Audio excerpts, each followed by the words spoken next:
여러분, 힙합 좋아하세요? 에... 저도 힙합을 정말 좋아하는데요. 그중 저스티스라는 래퍼를 좋아합니다.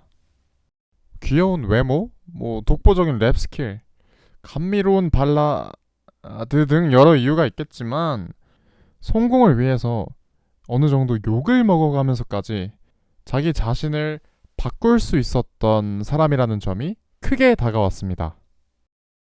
저스티스는 왜 바뀐 모습을 보이게 되었고 또 어떤 과정을 거쳐 지금의 자리까지 올라왔는지 알아보도록 할게요.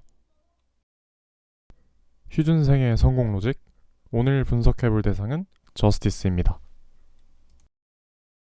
2016년 저스티스는 마이크 스웨거에서 다음과 같은 가사들을 뱉었습니다. 앨범을 냈어. 연락과 반응이 뜨겁대 주변에서. 근데 내 통장 잔고 편한 게 없지. 리스너같이 주머니 섭외 거절했어. 안 나가도 됐어. 아니 나 앨범 냈다. 근데 주변에서 반응이 좋다고 연락이 왔다. 근데 난 여전히 돈을 많이 못 번다. 통장 잔고는 변하지 않았다. 리스너들처럼. 쇼미더머니 출연을 거절했다. 왜? 안 나가도 되니까. 네, 이 가사들을 통해서 당시 저스티스는 이런 생각을 하고 있었음을 알 수 있는데요. 첫 번째, 나 랩 잘한다. 두 번째, 근데 나 돈 못 번다. 왜? 소비자들이 안 들어주니까. 마지막, 나 방송 나가기 싫다. 이런 생각들은 2017년 노래죠. 원 오브 댐에서 한 번 더 나오게 됩니다. 그래 show me the money. 없었으면 우리도 돈 못 벌었겠지라고 생각하는 미친 새끼들이 아직도 존나게 많아. 아니, 쇼미더머니 때문에 내가 이득을 봤다고? 아니, 뭔 소리야 그게. 앨범 내 시간에 방송 탄 씨발놈들이 방송 없이 나랑 붙었다면 이 바닥에서 당연히 내가 족발랐지 씹새끼야. 오히려 쇼미더머니라는 방송 프로그램이 없었으면 내가 너네들 다 이겼어. 뭔 소리야. 네, 이렇게 쇼미더머니와 같은 대중미디어 출연에 부정적인 견해를 가지고 있던 저스티스에게 변화가 찾아옵니다. 2018년 쇼미더머니 7에서 당시 같은 레이블이었던 키드밀리의 경연곡을 피처링으로 도와주기도 했고요. 2019년 쇼미더머니 8에서 EK의 경연곡 피처링을 도와주기도 했습니다. 이후 쇼미더머니 9과 11에서는 프로듀서로 등장하게 되면서 본격적으로 대중미디어에 출연을 시작합니다. 아니 갑자기 왜 이렇게 변한 모습을 보인 걸까요? 여러 이유들이 있었겠지만 가장 큰 요인은 돈이었습니다. 자본에 따라 움직이는 사람이기 때문에 그렇죠. 그렇게 해서 또 더 큰 돈을 물어다 주면 언제든지 노선을 바꾸는. 제가 이거는 만든 말인데 당신이 음악을 진짜 사랑하면은 이걸로 어떻게 하면 돈을 벌 수 있을지만 생각했으면 좋겠어요. 진행했던 많은 인터뷰들을 통해서 알 수 있었는데요. 저스티스에게 돈은 매우 중요한 가치였습니다. 그래서 저스티스는 다짐을 합니다. 돈을 더 많이 벌어야겠다. 그러면서 동시에 이런 생각을 덧붙입니다.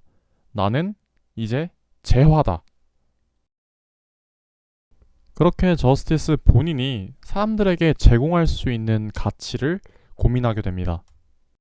제가 되게 좋아하는 말인데 얼 나이팅게일 말인데 우리 보상은 우리가 제공하는 가치와 완벽하게 일치한다 라는 말이 있는데 이전 곡들에서도 알 수 있듯 저스티스는 본인이 가지고 있는 래퍼로서의 실력에 굉장히 큰 자부심을 가지고 있었습니다. 다시 말하면 그가 래퍼로서 제공할 수 있는 가치가 상당하다라고 스스로 인식하고 있었다는 말이죠. 문제는 이 상품과 높은 퀄리티를 사람들이 그닥 모르고 있다라는 것이었죠. 이때 저스티스는 마케팅적 사고를 스스로에게 적용하게 됩니다. 그래서 마케팅적 사고가 뭐냐? 라고 물어보신다면 저는 이렇게 얘기해 볼 수 있을 것 같아요. 잘 모아서 잘 설득하는 것. 대중적인 힙합 음악을 좋아하는 이들부터 되게 딥하게 사랑하는 힙합 리스너까지 힙합을 즐기는 소비자들이 가장 많이 모여있는 곳이 어디였을까요? 네, 바로 엠넷의 쇼미더머니와 유튜브 채널 딩고였습니다. 그래서 저스티스는 본인이라는 재화와 그 가치, 퀄리티를 알리기 위해 이 두 매체의 얼굴을 비추게 되었다고 생각합니다. 이미 소비자들이 굉장히 잘 모여 있었던 유통 채널이었기 때문에 저스티스는 설득만 잘하면 됐습니다. 자부심이 있을 수밖에 없었던 그 실력 덕에 그 설득은 굉장히 수월하게 이루어졌고요.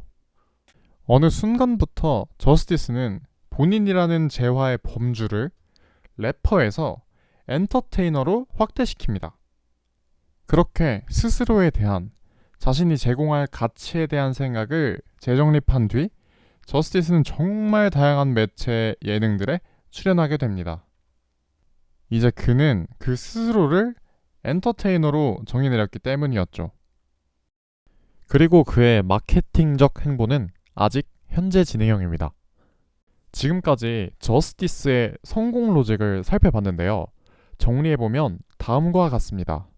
스스로 제공할 수 있는 가치를 정립하고 그것을 확대시켰고, 그 가치를 원하는 소비자들이 가장 많이 모여있는 대세 마케팅 채널을 더욱 적극적으로 활용했다는 것입니다. 저도 저스티스의 성공 로직을 제 삶에 적용해 보려고 하는데요. 우선 제가 제공할 수 있는 가치에는 어떤 것들이 있나 추려보는 중입니다. 여러분은 어떤 가치를 제공하고 싶으신가요? 또 그 가치를 어떤 채널을 통해 알리고 싶으신가요?